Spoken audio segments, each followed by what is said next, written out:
everybody. Welcome back to another episode of Gaming the System, the feminist gaming podcast, where we three intersectional feminists examine gaming through a feminist lens.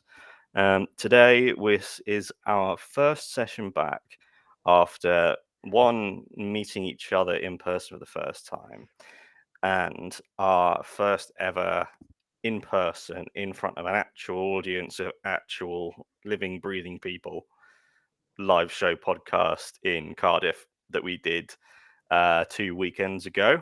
That live podcast is now available to watch on YouTube and listen to on any of your podcasting platforms you want to have a listen. I think that we comported ourselves very well and had a very, very good episode. But we will get onto that as the topic of this session is the entire massive, insane ordeal of the show, what went into it, and how it happened. I think actually a good place to start. I just remembered like how we ended up getting onto the show, and it was in March that I was just thinking, oh, it'd be nice to do a live show at some point. It wouldn't be too much of a big deal, and so I just Googled gaming conventions and just picked out a few and sent and just spammed out a load of applications. And then in April, got a reply saying, "Do you want to do this?" And I said, "Oh, yeah, that's ages away. I'm sure it won't be too much of a big deal. It's only Cardiff. I've been to Cardiff before. It'll be fine." And yeah, then we had a quick chat, and then we agreed that that was the one we were going to do. And that was in April, and so this was nearly 6 months in the making, and we're here 2 weeks after it, having pulled it off, and it feels like that's an absolutely insane thing for us to have achieved. So part one, that's the 6 months leading up to it. We all came from different areas of the country at different times. I want to go through what each of our journey from stepping out of the front door to arriving in Cardiff. What was that like for the two of you? Long. I was coming from Surrey, so wheeled myself. Well, not I say wheeled. Used my electric wheelchair to get through to the station with my partner. We had one case between us. Got on the train to Cardiff, had 2 changes, and we changed at Guildford and then Reading to go on to Cardiff. And it turned out it was all going very nicely. All the assistance with the ramps on and off the train was going okay until we reached Bristol Parkway, at which point we were informed that there was a train stranded somewhere between Bristol Parkway and the Severn Tunnel.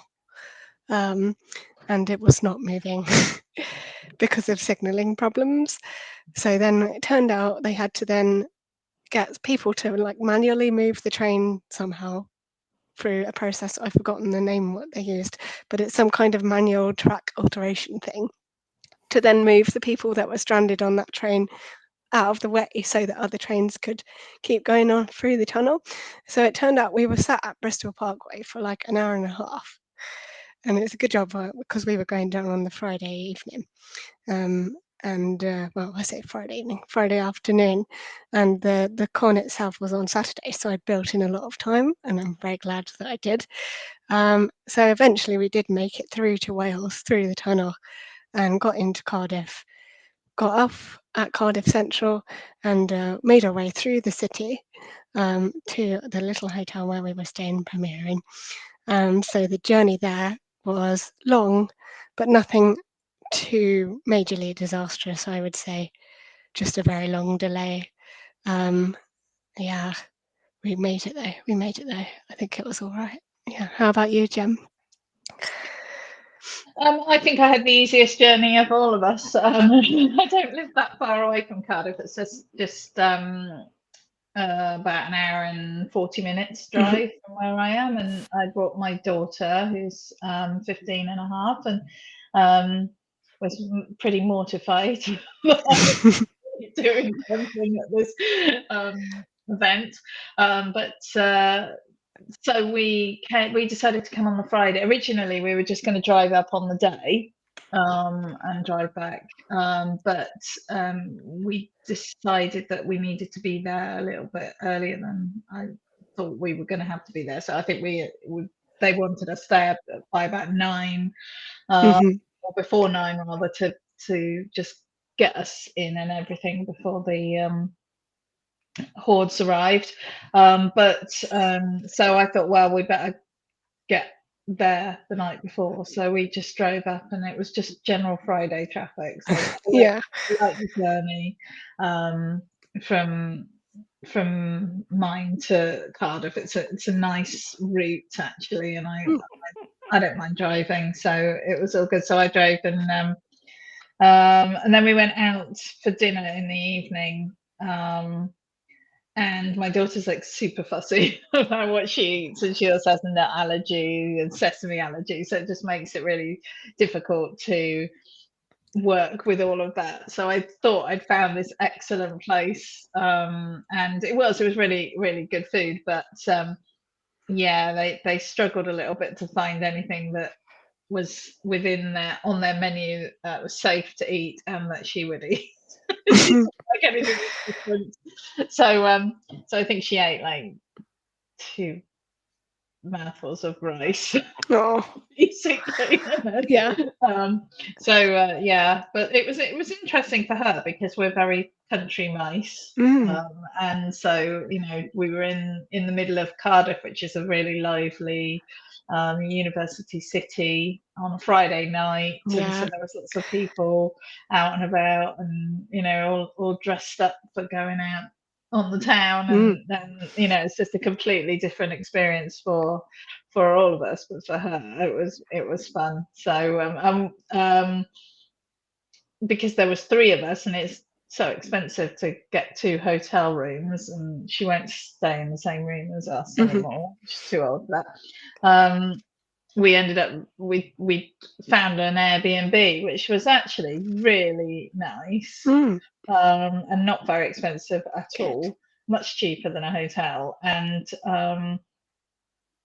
was just really easy, but in a very noisy part of town. So there was a lot of people around talking loudly outside, but I knew that was going to be the case, so I bought my earplugs.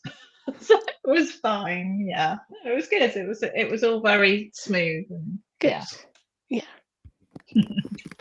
So Matt, let's hear about your journey. So, I'm hoping that this will be therapeutic in some way, because I know that my first psychiatrist pounded into me that avoidance is the worst thing you can do to anything that you're scared of or traumatized by. So I planned so hard for this. I knew I've got all my support systems, all of my strategies to think. I knew it was going to be difficult, but I thought it was going to be like a 9.5 out of 10 in terms of difficulty. It ended up being about 1,000 out of 10 difficulty. So my original plan was think, going up and being on my own and doing everything on my own, that would be a bit stressful. So my family came up that weekend as well. So I can just let my family take care of me, so it'll be fine, and they'll book the hotel. I don't need to worry about that. It'll all be fine. And then I was going to drive up, because I find driving. I love driving. I drive for my work. I've driven up and down to Birmingham countless times, and I was at university. Very experienced, very pleasant. But I thought that the journey from my house to Cardiff was going to be 3.5 hours. I thought, that'd be fine. And yeah, a nice peaceful drive down to Wales. However, I didn't realize until the Thursday morning, oh, it might be a little bit more busy than usual on a Friday when I drive up. I feel like I can't add that much onto it. And then driving there on Friday, it said it would take 6 hours. Oh my god. And I found this out the day before, so I went, Ugh. oh shit, that's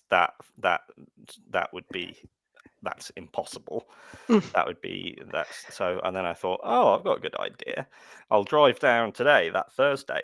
I'll drive down, I'll get a hotel there, and then I can chill out for the day, and then family will arrive the next day, and it'll be fine. So problem solved.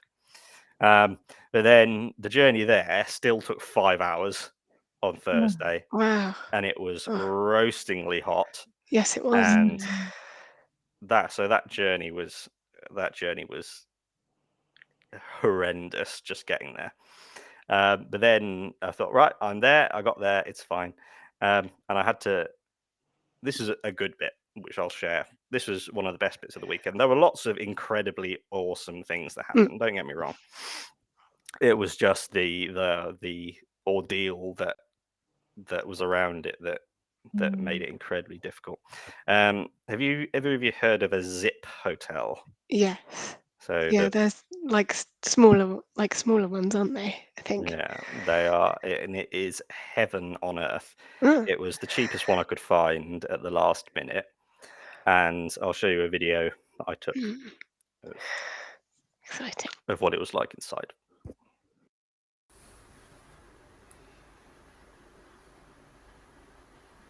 That's the wrong video. I'll sort that out in a moment, actually. So yeah, this hotel was basically heaven on earth. It was the perfect place for me, and that gave me a little bit of respite. So yeah, and then I'll come back to that hotel in a minute. So basically, that hotel, and then the next day I got kicked out at 12, and then I had 4 hours to kill until I could go into this other house, and I was just desperately trying to find somewhere with air conditioning that I could Yeah. It was so hot, wasn't it? It relax was into a really hot puddle. that day. And the second majestic place was the Cardiff Millennium Centre, which is Yes. the big building with the words across it. And I just went and collapsed into a puddle there, and that gave me some respite. And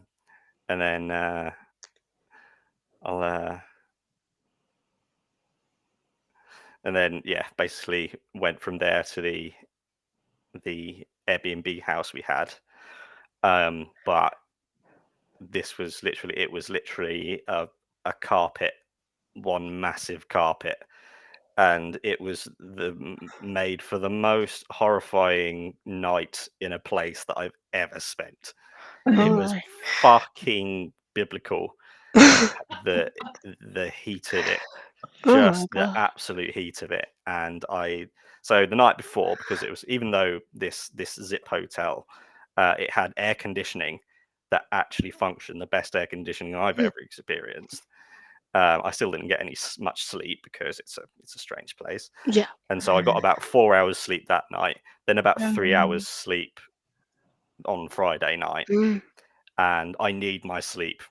I seriously,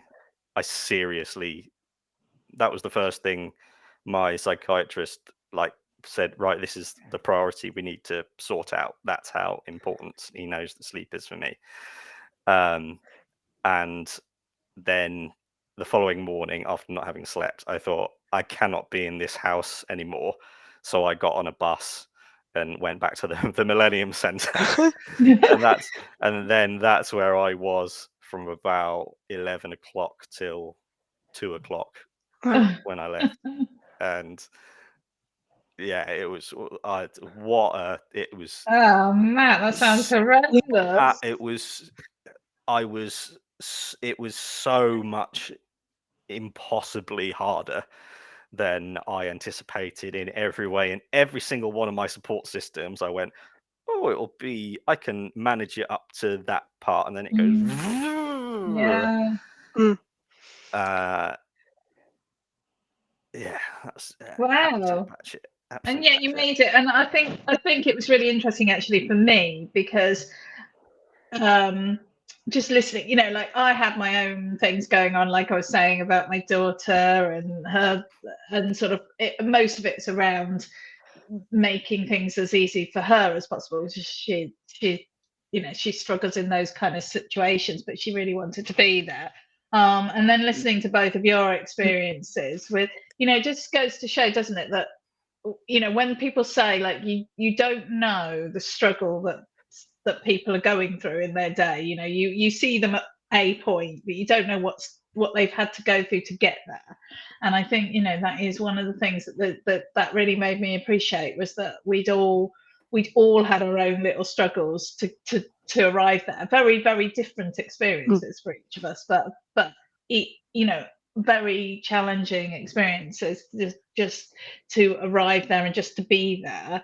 And it's something that so many people just take for granted, the ability to just go somewhere, turn up, be there, do their thing, go home Yeah. again. And I think it's and maybe that isn't, maybe no one is having that experience. Maybe we just think that people do that, and everyone is has their own little things going on. But I do think it's always worth just, it's a good thing to have in mind, that when we talk about accessibility, it also includes all of this, doesn't it? Yeah, It for also sure. includes all of these experiences. But I'm very glad you made it, Matt. Yeah, me too.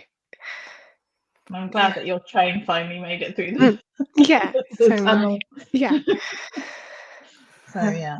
I don't know if you two, like, this was something that I again, a thing rooted in, like, we're all the product of our childhoods, and we have to like spend your adult life trying to undo the things that happened to you in your childhood life. And I just really had to go into like quite a an unhealthy. I've always had quite an unhealthy place of just keep going, just keep going, just keep going, Yeah. don't stop, don't stop, don't stop. And that was, I had to sort of tap into that over the weekend, because the thing that it was all about, that was the only thing that mattered, was doing the show. That was if I can, I'll just hold it together, I'll hold it together, hold it together, hold it together through that, with everything coming through. So not doing it wasn't an option, which was it was that helped. But we'll go on to so I arrived at the show quite late compared to you two. So why don't we take it from you guys, your journeys, like from once you're in Cardiff to the venue, and then what happened there, because you were there for ages. So what Yeah. transpired? Yeah. Alex was there forever. Yeah, I was. No, we got up really early because I was like, we were told in our little information pack that we had to get there before 9, or like from 8 o'clock, to be able to like get the lay of the land and see the environment we'd be hosting a panel in, before the hordes of people, like Jem said. So I was like, naturally, being one person who likes to follow instructions and organised person, got there for like 8 o'clock. When we left, actually before we left the hotel, it was like we were getting ready in the morning, and we had this knock on our door, and we were like, oh God, is it housekeeping? What are they doing here at like 7 whatever in the morning?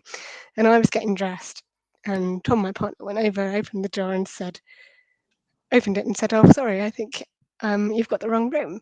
And it turned out it wasn't housekeeping, it was this guy who was drunk with his shoes and his shirt, and he was like picking them up off the floor, trying to come into our room.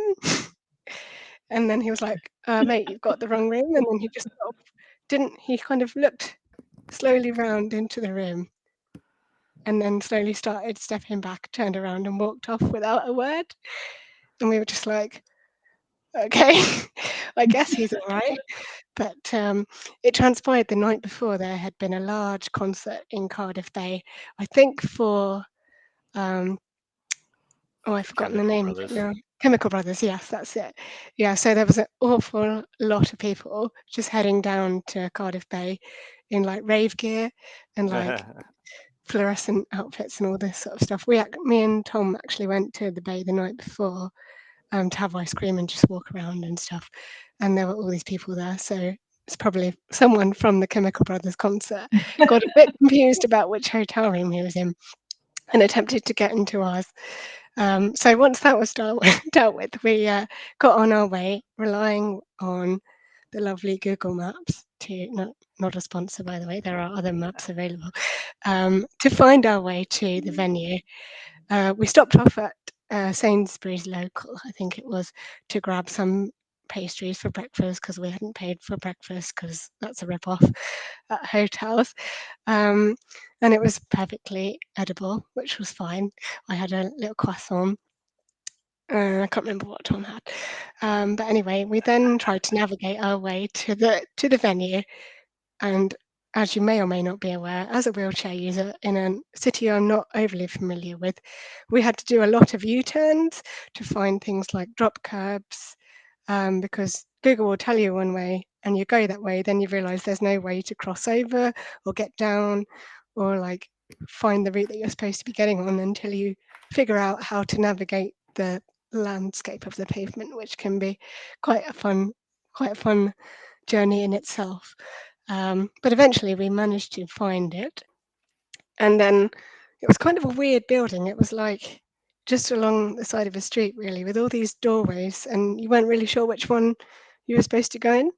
I found it a little bit confusing anyway. So we I just did. entered one that said Student Union, went round the corner and found a security lady in a blue shirt and said, "Oh, we're here for the anime and gaming con. Do you know where we need to go?" And she said, "Oh, yes, the lift's just through there, and you head up to the like first floor or second floor or wherever."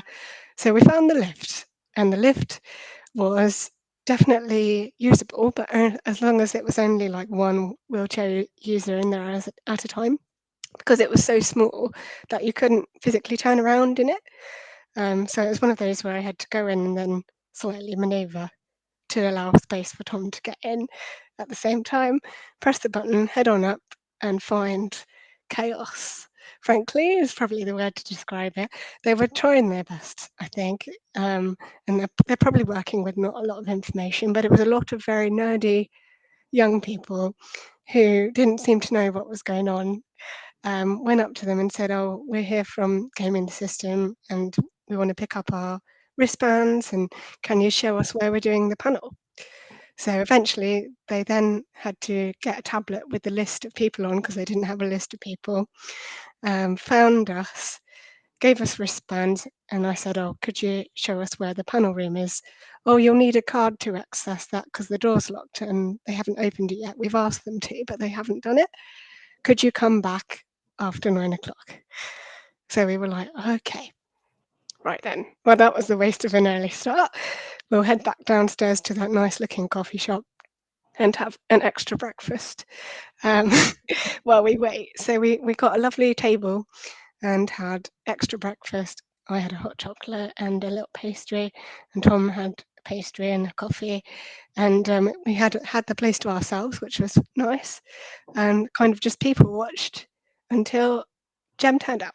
And I can't remember exactly what time you arrived, but it was getting gradually busier and busier as the morning wore on. So yeah, I'll leave it with Jem. Yeah, so we turned up at about just after 9, I think. So Yeah. we'd parked near our accommodation has had parking with it, so we'd just driven in. We were only just round the corner, to be fair. And so we drove up to the venue, and then Daniel dropped me and my daughter off, and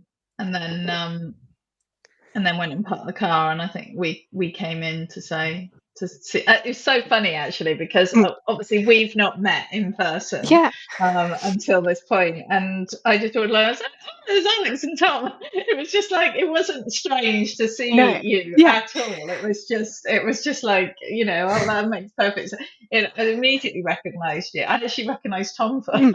Yeah.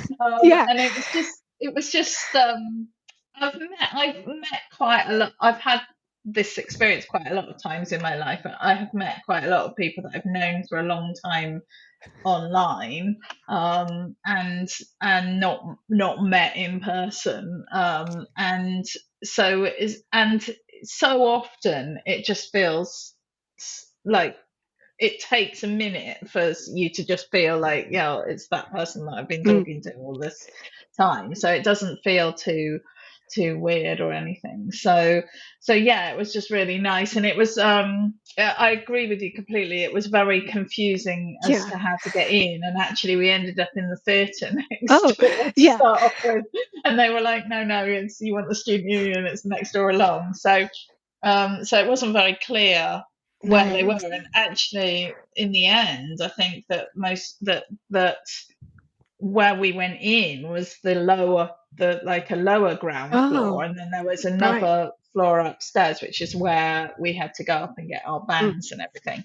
And again, after we'd said hello to you guys, we went upstairs to get our bands, and they were still in a state of chaos up there, and they just sort of handed me, I mean, I bought tickets for my daughter and Daniel, and they still handed me us all the free one, the ones for us being there. So yeah, it was very chaotic, and I don't think it didn't feel very, I didn't feel like they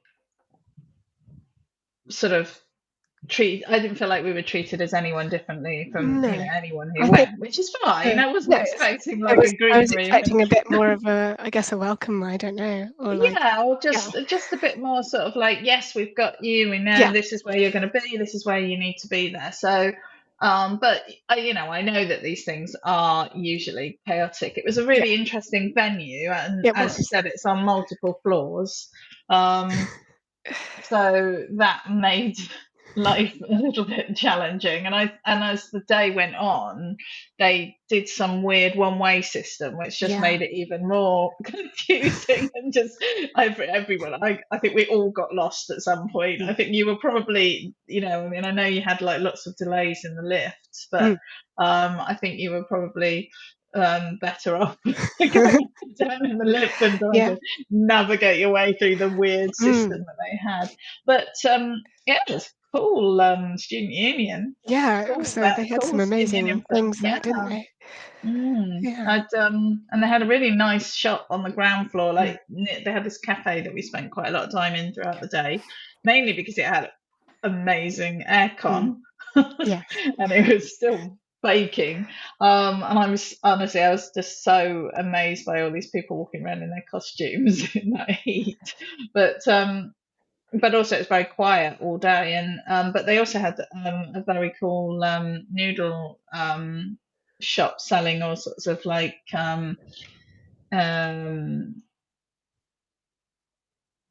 ramen and tofu products and stuff. It was great. I went in there and spent a fortune before we went home. Nice. But it was for me, the journey there was a taxi, really. The parking cost us a fortune. I think it was £15 for parking. Oh my god, really? Oh, that's horrible. Wow. Massive shout out to McSim's cafe, because it was for me the three things that allowed me to just power on were the Zip Hotel, the Millennium Center, and that cafe. Because even with the thousands of people milling around in complete chaos and noise. That cafe was silent. It was That's so empty. nice. It was the staff there weren't going, oh, you need to buy another drink. You need to buy another drink. And yeah, the aircon there was amazing. That being said, the student union could not be a worsely designed building Yeah. possible. That was so that, but I'll come back onto that in a minute. I'll go through my journey there, and then we'll end on a cliffhanger, and then we'll talk about the second half in the next bit. Cool. So I hadn't slept until since 2 o'clock in the morning, and I was just sat in this house, just sat there, and I was pouring with sweat. That sort of sweat where you feel it run from your forehead down and it drips off you. I've never sweated like that in my life, in anywhere that I've been, anything that I've been doing. Just sat there, just is absolute. It was the worst place and night that I have ever experienced in my life. Oh, wow.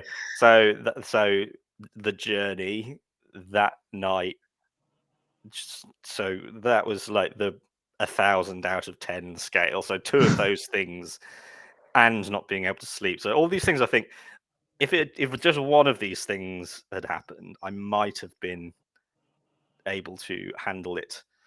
Like, think, oh, I've got a plan for this, and my plan helped, whereas everything was just blown out of the water. So after that, I got to about 10 o'clock in the morning, and my family was supposed to arrive at 11, and then we'd go to the place together. But I was thinking, I cannot spend another second in this bloody house. So another shout out. So Cardiff is as close to a utopian city as I've ever experienced. Honestly, it was the most that was a saving grace of it as well. Cardiff was the most wonderful place to be in so many different ways. And so first thing, so at the Millennium Centre, they were so kind and so helpful to me because you saw me. I was that's how I'd been for like 36 hours, and just going and being the Cardiff people were so nice to me and helpful, and just going, oh yeah, just chill out there, it's fine, don't worry about it. And I got on a bus to go to the Millennium Centre again, and the bus was only £2, and you could go throughout the entire city all day on it with those £2. That's really good. And then got there, went back to the Millennium Centre, didn't have to buy anything, just go and sit there. And the thing of that, it's not all about them extracting money from you. I really felt like, oh, it's just bracks, it's just £2 for the bus, just go and sit there, it's fine, don't worry about it. And so I really liked that about Cardiff. Then I took the train. I got the train from the bay to the student union is basically built on an archway over the train station, which it's very strange. That's the worst architectural design I could possibly imagine. But on the way there, did either of you use the train at all? No, but I know of it. I know is it Cathis or Cathis? There's the stop you were getting off. The stop that there is. So is this a point of controversy that I didn't realise? There's from the bay to I think it's the city centre near Parliament. That's the thing. That just goes backwards and forwards between 2 stops all day, every day. And I went and poured myself onto a seat and was just there like, and then went 2 stops and then got out and think, I'm where I started. How can I still be in the bay? And I was like, and I asked someone, oh, what station's this? They said, oh, it's this one. And then a bloke came up to me and said, where are you trying to get to, mate? I said, oh, I'm trying to get here. So I was, oh, don't worry, you just have to, this goes backwards and forwards, just get off there and go on platform 2. And that was the Cardiff people that just picked me up and just helped me on a step. I love the Welsh people. I think Yeah, they're a lovely bunch. so lovely. And then got there and then sat down and met you both for the first time. And we'll cut that episode there, and we'll come back. We'll see you in the next episode, everyone. Dun, Thank dun, you. Dun, dun, dun. Remember, everyone, patreon.com/gamingthesystem. Like, share, subscribe, and we'll see you next time. Bye-bye. Bye.